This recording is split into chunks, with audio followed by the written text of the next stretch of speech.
Here is a quick tutorial on how to run Identity Finder on a Mac. Identity Finder is a program that scans your computer for sensitive personal information, also called SPI. TCU is currently using this application to ensure that Social Security and credit card numbers are not being stored on your computer. Let's begin by going to the Applications folder to open up Identity Finder.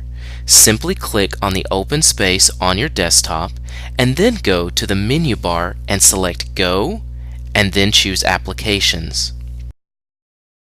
Once the window opens up, you can scroll down to find Identity Finder and double-click on the icon.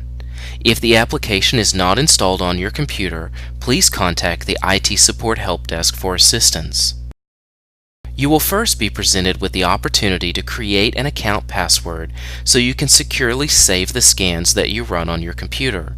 Create a password that you will remember and click the OK button.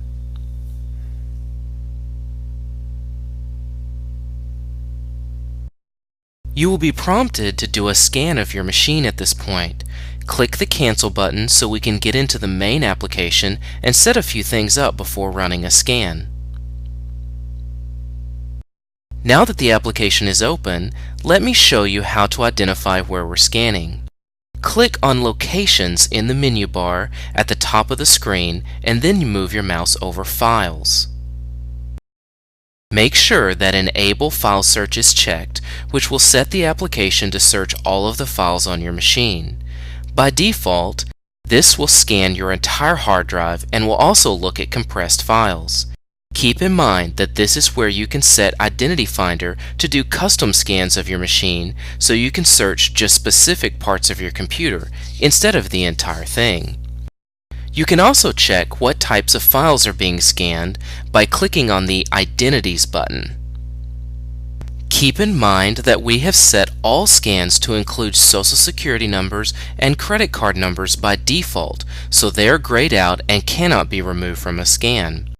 In order to add a file type to the scan, select the option that you want to include and a checkmark box will appear next to the text. Let's get started by clicking on the green arrow in the top left-hand corner of the screen. Most scans will take between 20 to 25 minutes to complete, but may take longer based on the amount of data on your computer. Keep in mind that you can still do work on your machine while a scan is running in the background.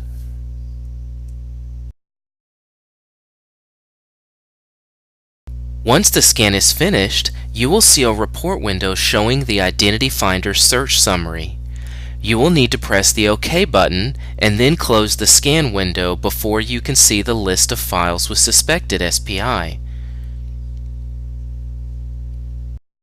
You'll be able to see the file locations of each file here, and then off to the side you can see a small preview of the data in question. If you don't recognize the file or data, you can always double-click on the file path to open it up directly. In this case, when I double-clicked on the file, it automatically opened up Word. I can review the data and then close the file and take action later. At this stage, all I need to do is begin addressing each of the different files by either shredding, scrubbing, or ignoring the data. Shredding completely destroys the specific file and all of the data associated with it. Shredding is great when you no longer need any other data from that item. Remember that files that are shredded cannot be recovered. In contrast, scrubbing will only modify the file by replacing the SPI with X's instead of deleting everything.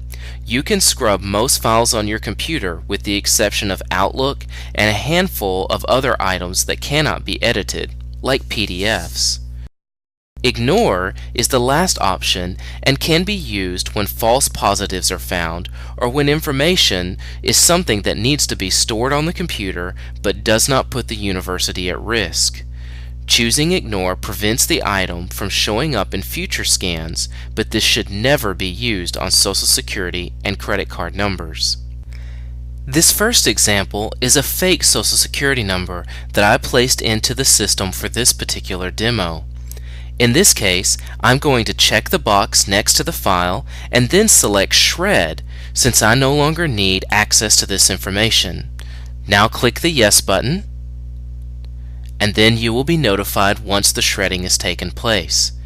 Keep in mind that you should never ignore Social Security or credit card numbers, and they must be either moved to your home file or common file drives if they are not shredded or scrubbed using this tool.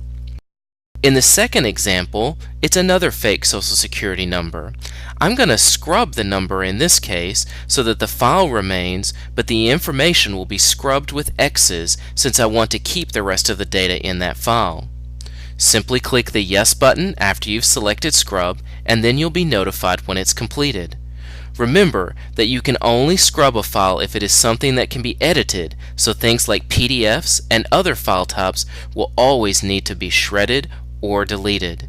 Now that all of the SPI has been removed from my machine, we recommend that you schedule a monthly reminder on your calendar to rescan your machine so you can always be sure that no SPI is stored locally on your hard drive.